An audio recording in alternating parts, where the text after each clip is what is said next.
All right, hey, I'm Liberty Madison, that tech girl. You're watching SF New Tech, and I am here with. Greg Viloria, aka Social Greg for Twitter for the Nerd Stalker Media Network. How you doing?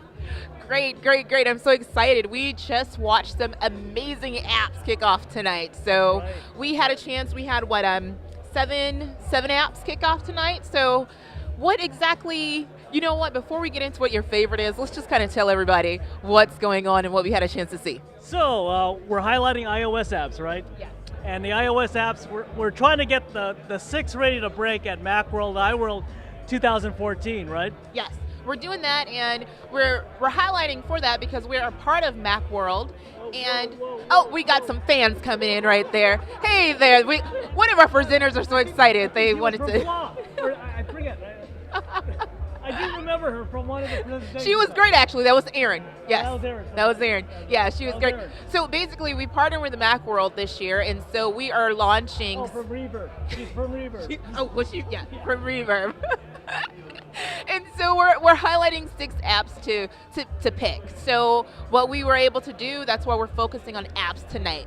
Yeah. Yeah. So I missed the first 2, so I'm going to let Liberty, that tech girl, take on the first 2 for you. So let's go through it. The Japanese app I happen to miss. I was really disappointed that you missed this because in case you don't know this, Social Greg is like, if you want to know anything about Japanese tech, Japanese food, Japanese lifestyle, Japanese culture, this is your guy. If you ever come to Silicon Valley and you want to talk about Japanese anything, this is your dude. So when he missed the first one, I was looking around for him, but I didn't see him. But I can tell you about it. It was a Japanese company that came out to launch Motion Portrait. And that is their ad, in case you want to check them out on Twitter as well. And basically what they do is they take a standard photo of you, of your face, and then from that one photo, they have a 3D animation. Oh, so it's the future of gaming. The future of gaming. It could, you know what? That wasn't the way they positioned it as far as gaming. Oh. It was. I think that's the way they can go. It was really just taking that and making that structure do various odd things. One of the things they had President Obama like singing and doing all these head movements, and it was pretty interesting to see them take that technology, one, make it mobile, and 2, just take it from one single photo instead of doing multiple shots to create the effect. It was one photo. Wow, so they could actually do a 3D, it's an animation or an effect? It's a 3D animation. Oh, wow. That's what So I it has said. to be future of gaming, I would think, I think that's the next step. Right? Definitely. I think that's the next step that maybe they didn't talk about tonight. Okay, I like that. So that was exciting. And also the 5 run. 5 run was pretty interesting. So Fabian. So basically it was taking the app experience and the store experience to the brick and mortar retailer. So just kind of taking your online shopping experience into the 3D reality of you going to a store like a Best Buy and actually shopping. And one of the examples that he used is when you go to a Best Buy, they are literally just going up against their in-store inventory. They're not going up against their online inventory. Okay. So he's saying that they're going to provide 3 to 4 tablets for associates to actually help you with your shopping experience in the store. So they're going against the complete structure, the complete storage for all their products and merchandising. Now he's saying that it could be for brick and mortar retailers, so he's targeting like the smaller retailers. Is that what he's doing? Well, he says that he has a couple of large clients, and of course it started out as just him building this like project. So he's building it, and he has a couple of large clients. But basically, what it's for is for you to go into a store and be able to, in essence, shop online. Wow. Okay. I'm with you. But it's like shop online in the store. In the store. Okay. One of the things that I thought was pretty interesting was you can take that, because someone asked a really good question. When you go online, if you notice, for example, like a Walmart.com, they have a complete different database from the actual brick and mortar store, and they let you know these are 2 separate entities. So what he's doing is providing the back end in order to bring them together and create one entity for the user. Oh, that's true. How many times have you been on Best Buy and said only available online? .com, exactly. Right. or only available in-store purchase only, right? Yes. So So this structure, he said it works with every existing retail platform right now. Yeah, I'm trying to figure out if it's a problem because I think there's a reason why people separate their online inventory from their in-store inventory. Now you have one. Okay. You have one. All right. So you just don't have as many disappointed people, I guess. Okay. All right. All right. All right, let's move on. Orbeus recognition. I love this thing. I love this thing. So this is kind of like, I guess, multimedia content management. I just trying to find, I liked it like when she snapped a picture and you could learn stuff that's like inside the picture. I thought that was so cool. I don't know. What do you think? So, I mean, you were here for that demo, and I thought it was pretty interesting because, well, one, at first I saw no purpose, to be honest.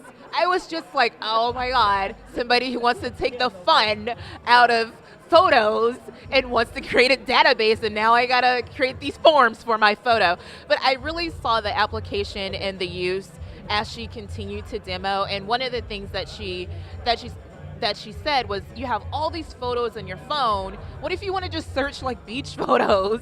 Or what if you just want to search flowers or smiles?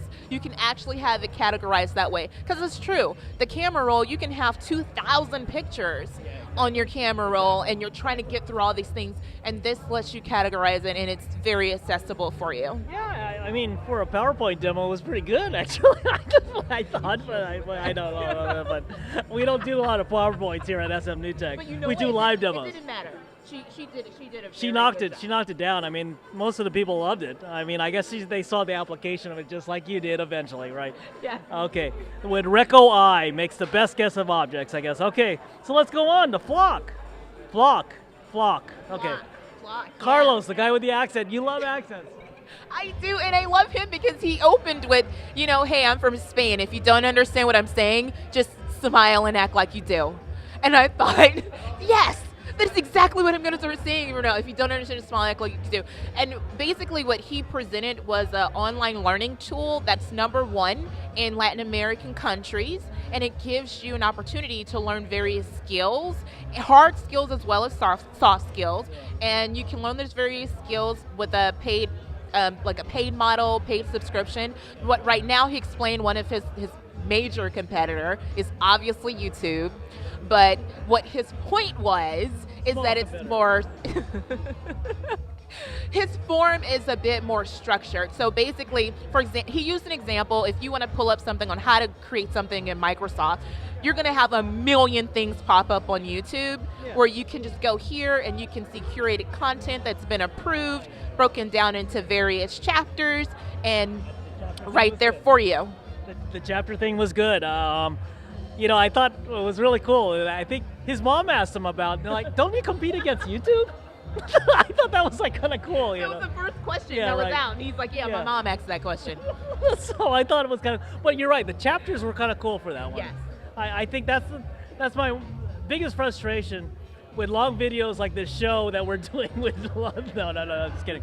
But this long show, no. But yeah, to break it down to where they want to see the actual thing that they want to see, like exactly. So that's kind of cool.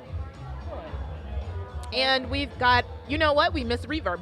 Oh, let's go back to reverb because she blocked it. That's why we blocked her out of our mind, right? Aaron McKee. So we had Aaron and Tony Tam. Yeah, we had Aaron and Tony Tam come up and present Reverb, and basically it was a new way to discover media and online different content. Did you get a chance to see that one? Yeah, I did. What did you think about that, Greg? Okay. So the one thing I did like, it was like a tag cloud, and you could show your own feed in Twitter. So a lot of the problems I have is when I look at linear feeds in like social media like Twitter, Facebook, whatever, it takes a long time for me to get down to what I did the last 24 hours. And if you tweet a lot like me and definitely like Liberty, you need a tool like this. So I thought that was kind of cool. What did you like about it? I liked the UX UI. It was very nice and very sharp and nicely designed. Honestly, it could have been presented by Bing. To be honest, it could have been presented but it did have that kind of feel Yeah. to it. Had It a was big just, feel, huh? it did. It had, I felt like I was watching a live Surface 2. I was like, am I at a Windows like Surface 2, That's true. like demo? I got a But point. no, Good point. he took, I think he took those like flat design skills and completely just integrated a great tool for you to search out your content. And one of the things that he said that I really liked was the fact that he mentioned that the founder, Erin, writes a blog that focuses on dresses. However, at times, she may write interesting content about robots. And it's true, like your blog necessarily isn't designed under one thing. And so the content is your searchable tool, not just the particular blogs, the way it's outlined. So you will still get that robot content. That's a very good point. I think, yeah, a couple quotes I got here. Control is based on content and relevance. I thought that was kind of cool. And then machines being smart. I thought that was another thing that just hit me. That wasn't very inspiring, but it just said, he said machines being smart. I know. So anyway, all right, let's go on. Okay, we went through Orbeus. We already kicked that one through. Let's go to Flog, right? We hit Flog. Okay. We're at Sortly. Sortly. Okay, the thing that was renamed tonight, right? It was not renamed tonight. Did he say it was renamed? It was like my He thing said now? it was recently rebranded and renamed I know it was tonight. renamed. I don't know. It was recently, not tonight though, but it was recently rebranded to Sortly with a new tagline to sort your life. So Sortly, which originally debuted, it's very popular with the female population, as he identified. And so it's expanding out. What was that face? I don't know why I'm just saying. I don't know why it's popular with the female population. You know what? I That think was a question popular that for came people who are up. disorganized. And I don't think that's the You female know what? That was population. the question that And came up. Why? Why would you mention that as over the Yeah, I don't think females are disorganized. I think we are disorganized. Well, he mentioned that. I mean, that was kind of how he opened to launch Sortly. But I thought it was great because basically you get to have an inventory of what is in your home. And one of the things that he said was a good example was you get to have an inventory as you're moving. And that seemed to resonate with people as well, to have an outline of their moving boxes. I'm trying to get through this, but at Social Greg, it's really just... Okay, I'm sorry, but you know what came over me when you're saying that? Like, if I was a robber, I would have looked at her stuff and find out where her stash is, so I can use this tool. You know what? You don't even have to come to my house to break in. You just break into the cloud and access my Sortly. Okay, yeah.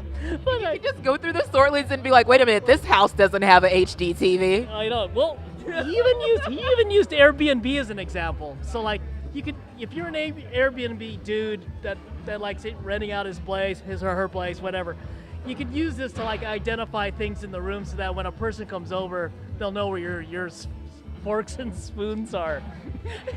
That is one example. However, he used a different one. His example was, of course, Airbnb, but he wanted to send to potential guests. So if you're a guest who's traveling across the world and you want to know what amenities are going to be at your fingertips, you can quickly access Sortly and see that the host has an array of possibilities for you to work with.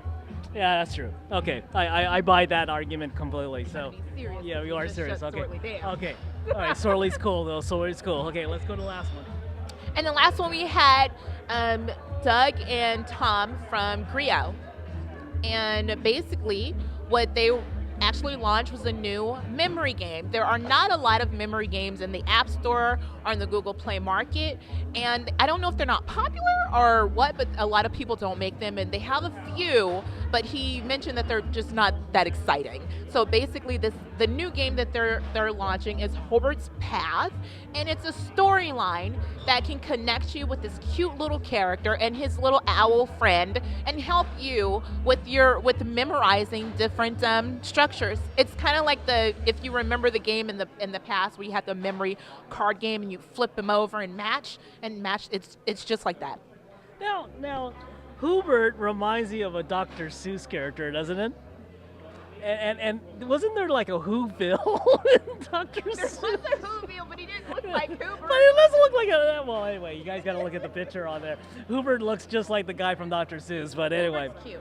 Hubert is cute, but I don't know. What do you think about a memory game? Would you download a memory game? Actually, I will have to say yes. I am that fan who'll download a memory game because, to be honest, I don't play a lot of mobile games on my actually I don't even want to say a lot. I play zero. So zero mobile games have been downloaded. But I do remember playing the memory match game, and I really enjoyed it, and it's just really fun. So you would play that on the way, like on Bart. She takes Bart home, and All the time, Barty, you there. yeah. So you would actually bring that up on her big phablet. I call it phablet, her phablet, and play that memory game. Huh? Okay, that's cool. Yeah, it seems like a great place that you would just you have a quick little brain teaser, Yeah. and yeah, would you play something like that, Greg? Well, I do that right now when I'm learning my Japanese, but which What did I say? characters, You wanna talk characters, Japanese? yeah, characters, and yeah, that is a good. Kanji is not my strong suit right now, but anyway, but I thought it was kind of interesting. I don't know. They had some pretty good traction. People kind of appreciated it, I guess. Huh? Well, yeah, they said that they developed. I don't recall the name of the previous game that they developed, but it had 20 million downloads. So I mean, they seem like they know what they're doing. Yeah, I mean, they develop apps for a living, so I guess this is just kind of like a hobby for them or something. I don't know. I mean, Rio's been around since '08, and they're right here in Soma. If you guys want to check them out, their offices and headquarters are very fun and really just they're awesome. really cool. So yeah, just check them out. All right. Who was your favorite tonight? I gotta ask him. I think I know what it might be, but. Well, I have to say there were so many fantastic people out there, but my favorite would be motion portrait. Ah, okay. The one I missed. Wow. The one I missed. The Japanese one. Wow. The Japanese way. Yeah. Okay. Yeah. All right. So what about you, Social Greg? What is your favorite way? Recognition by Orbius, of course. That's what Were the you crowd the one that flavored voted tonight. for this? No, I am an SF New Tech employee, and we are forbidden to vote on apps that are actually being used for the show. So, Yes. but I like the concept. Like I said, I think as I got to learn more about it, he told me about what you could do with it, and I think it has a lot of upside. So, Well, that's you know mine. what? I have to say a lot of people agreed with you because they won tonight. So, we do our investment and Orbius won. Hey, and moving on to one of the six that'll break it at Macworld iWorld. So congratulations to Orbius. Yi, the CEO, Yes. presented it, and she's going to go to Macworld. So we'll see her there. So anyway, so what's going? Tell folks about how they can participate. Oh yeah. So we're looking for not Liberty and I, but SF New Tech's looking for.